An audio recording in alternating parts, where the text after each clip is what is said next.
studs. All right, black and white sports supporters. Well, much like we talked about in the last month, it's over for Kyler Murray. It is a wrap, or it will be a wrap, let's put it that way, for what was thought to be the franchise quarterback for the Arizona Cardinals. That's the sound of a franchise quarterback's career imploding in real time. 7 years, #1 overall pick, a massive contract extension that looked bulletproof just 2 seasons ago, and now the Arizona Cardinals are showing Kyler Murray the door. This isn't a mutual parting of ways. This isn't a rebuild where both sides shake hands and move on. This is a franchise admitting they made a catastrophic mistake with their most important player, and they're willing to eat tens of millions of dollars to make him someone else's problem. For Kyler Murray, Cardinals have informed quarterback Kyler Murray that they intend to release him on the first day of the league year next Wednesday, barring a trade between now and then. I don't know why a team would do a trade unless they want to guarantee him on the team and not give him the opportunity to go somewhere else. But if you know they're going to release him, I mean, why not? Arizona already owes him $36.8 million guaranteed in 2026. Another $19.5 million would be triggered on March 15th. $36.8 million. That's what Arizona already owes Kyler Murray in guaranteed money for 2026. And if they hadn't moved now, another $19.5 million would have triggered on March 15th. Think about that math for a second. The Cardinals are so desperate to move on from their former franchise quarterback that they're willing to flush nearly $40 million down the drain just to get him off the roster. That's not buyer's remorse, that's a 5-alarm fire. The statement from Murray hits all the expected notes. Gratitude to the fans, apologies for not ending the 77-year championship drought, belief in his work ethic and God's plan. But that last part, that emphasis on his work ethic, that's not random. That's Kyler Murray directly addressing the elephant in the room that's followed him throughout his entire Arizona tenure. Kyler Murray released a statement on social media. Quote, "To everyone that supported me and showed kindness to my family and I during my time in Arizona, from the bottom of my heart, thank you. I wanted nothing more than to be the one to end the 77-year drought for this organization. I am sorry I failed us." Wow. "I wish this community and my brothers nothing but the best. I am no stranger to adversity. I am prepared to do whatever's next. I trust in God's work and my work ethic." He threw that in there, didn't he?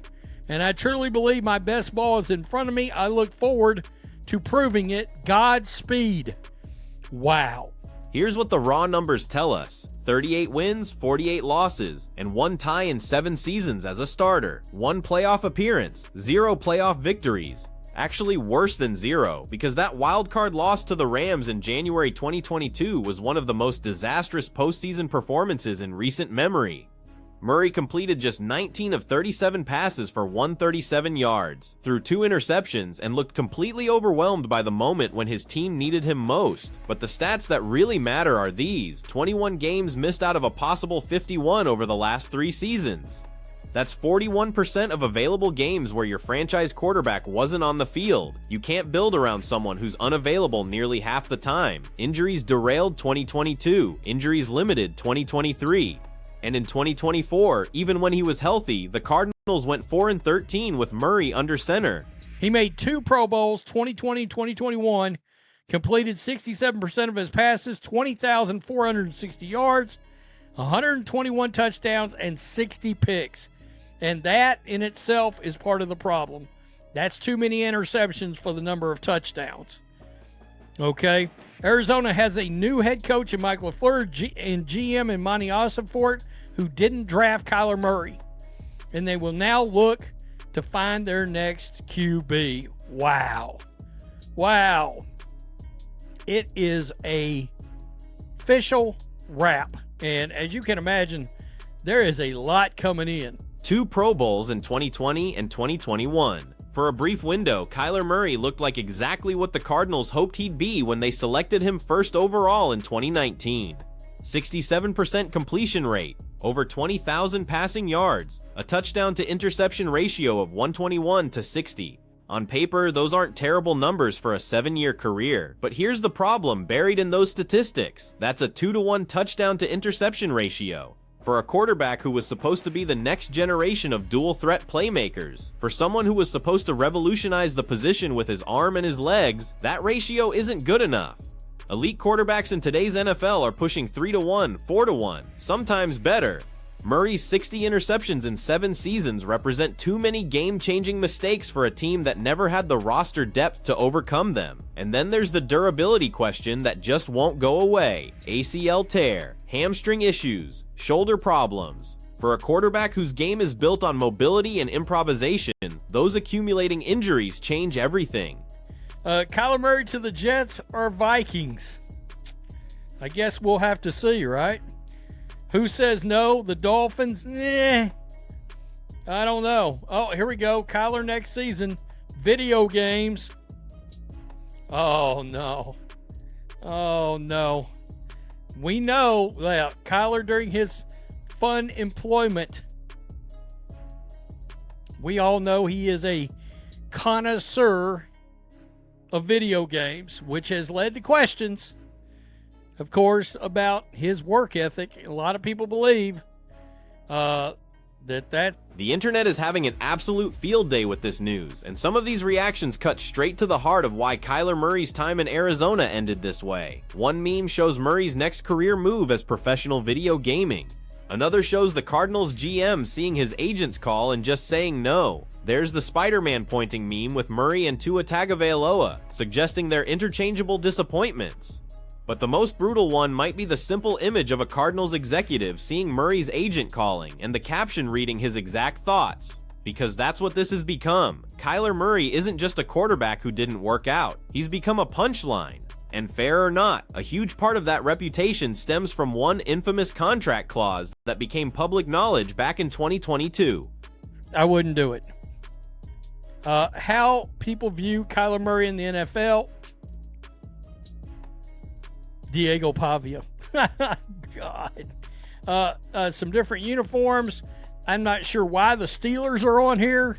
Because as far as we know, now I will tell you, if Aaron Rodgers pivots and goes to a different team or retires, I think Kyler Murray becomes somewhat in play there. I do. So I can see that. It is pretty wild. Who want me? 100% no. Uh-oh. Cardinals GM seeing Tua's agent calling.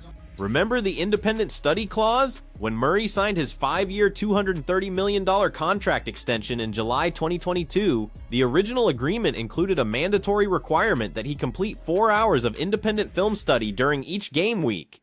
4 hours. That's not some massive burden. That's basic preparation that every starting quarterback in the NFL is expected to do without needing it written into their contract like a teenager's homework assignment. The Cardinals eventually removed that clause after the public backlash became overwhelming, but the damage was done. The perception was set. Whether it's fair or not, Kyler Murray became the quarterback who had to be contractually obligated to watch film. And when you combine that with the stories about his love of Call of Duty and video gaming, when you add in the body language and losses, when you factor in the injuries and the missed games, you get a narrative that's almost impossible to overcome. The work ethic questions aren't just internet jokes. They're why NFL teams are going to think twice before bringing him in as their next starting quarterback. The fans are smoking him. This person says he was not a bust there.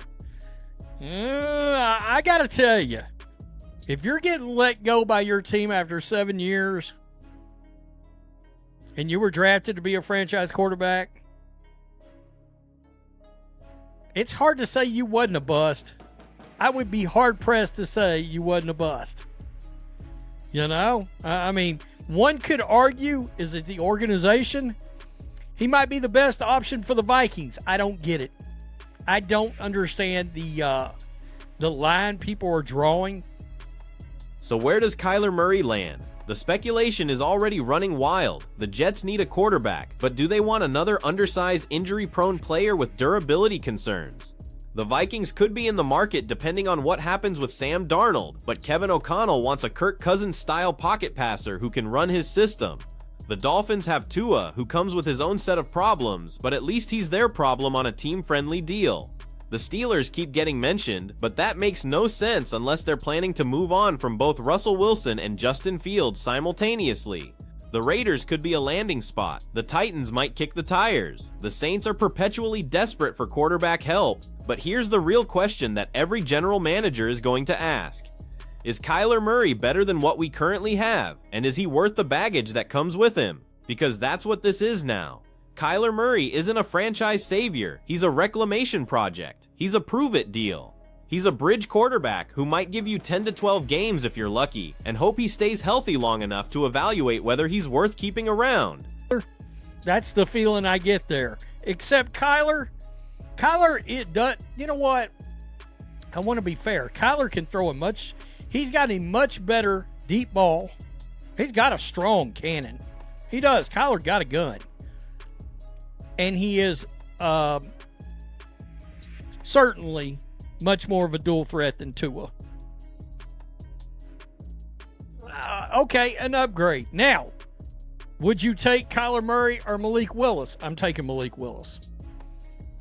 Any of these teams that would be considering Kyler Murray, if you ask me between the two, who are you taking? I'm taking Malik Willis.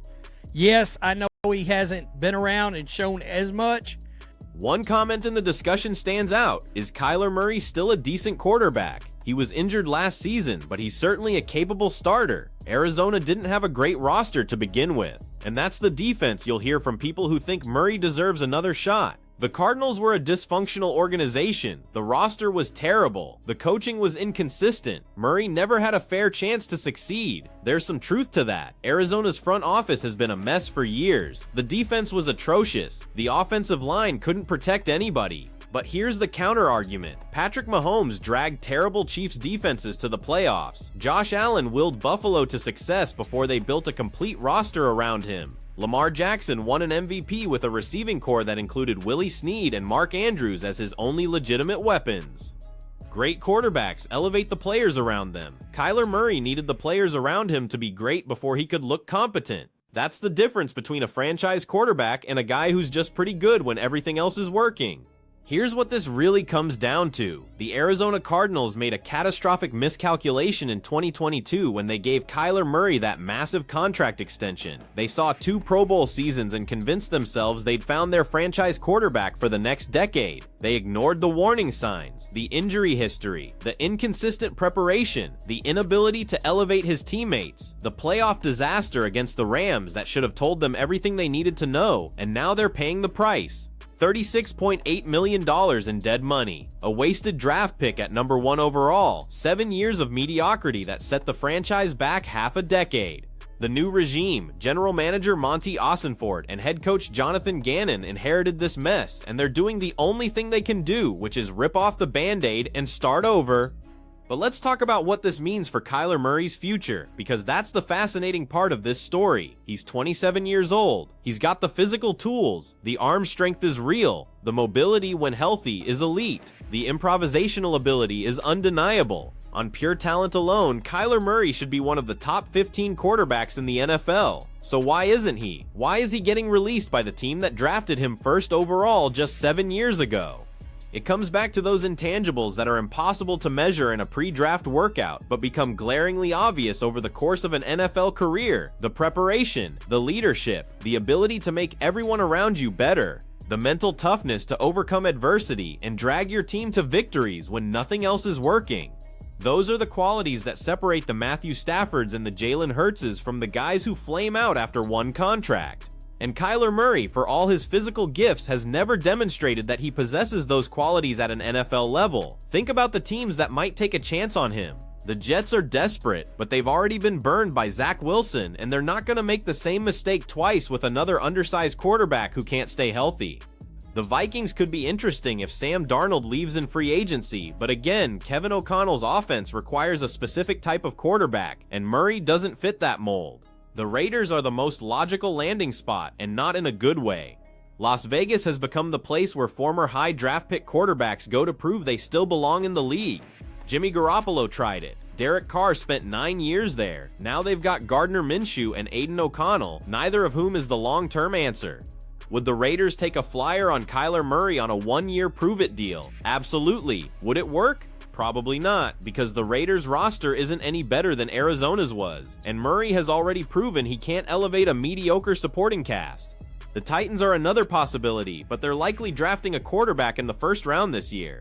The Saints might kick the tires, but they're in salary cap hell and can't afford to take on another expensive veteran. The Buccaneers could be in play if Baker Mayfield leaves, but again, why would Tampa Bay want Kyler Murray when they've seen what a competent, durable quarterback can do for their offense? Here's the uncomfortable truth that nobody wants to say out loud. Kyler Murray might not get another starting job in the NFL, not because he lacks talent, but because the league has figured him out. He's a system quarterback who needs everything around him to be perfect before he can succeed. He's injury prone in an era where availability is the most important ability. He's got work ethic questions that will follow him to whatever team signs him next. And he's expensive, even on a prove-it deal, because agents don't let former first overall picks sign for backup money. The comparison to Malik Willis is fascinating, because Willis represents everything Murray should have been, a developmental project who put in the work, learned from his mistakes, and turned himself into a legitimate starting quarterback prospect. When Willis got his chance in Green Bay after Jordan Love went down, he didn't try to do too much. He managed the game, he protected the football, he made the routine plays and let his defense and running game carry the load. That's what good quarterbacks do when they're not the best player on the field. Kyler Murray never learned that lesson. He's always tried to be the hero, to make the spectacular play, to prove he's worth that first overall pick and that massive contract. And in doing so, he's made too many mistakes, taken too many sacks, thrown too many interceptions, and ultimately proven that he's not the franchise quarterback Arizona thought they were getting. So what happens next? Murray will sign somewhere. He's too talented not to get another opportunity. But it won't be as a franchise quarterback. It won't be on a long-term deal with guaranteed money. It'll be a one-year incentive-laden contract with a team that's desperate enough to take a chance, but smart enough not to commit significant resources. And if he stays healthy, if he puts in the work, if he proves that the Arizona experience taught him something about what it takes to succeed in the NFL, then maybe he gets a second chance at being a starter. But more likely, Kyler Murray becomes a cautionary tale about the difference between physical talent and quarterback excellence. He becomes another name on the list of first overall picks who couldn't live up to the hype. He becomes a backup, a bridge starter, a guy teams bring in when they're tanking and need someone competent enough to not embarrass them, but not good enough to win games they shouldn't.